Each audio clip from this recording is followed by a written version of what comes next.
Is your toilet clogged? If so, more than likely it just needs to be plunged.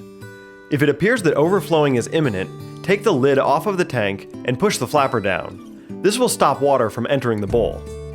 When plunging the toilet, there are certain plungers that work better than others. We recommend using this particular style of plunger.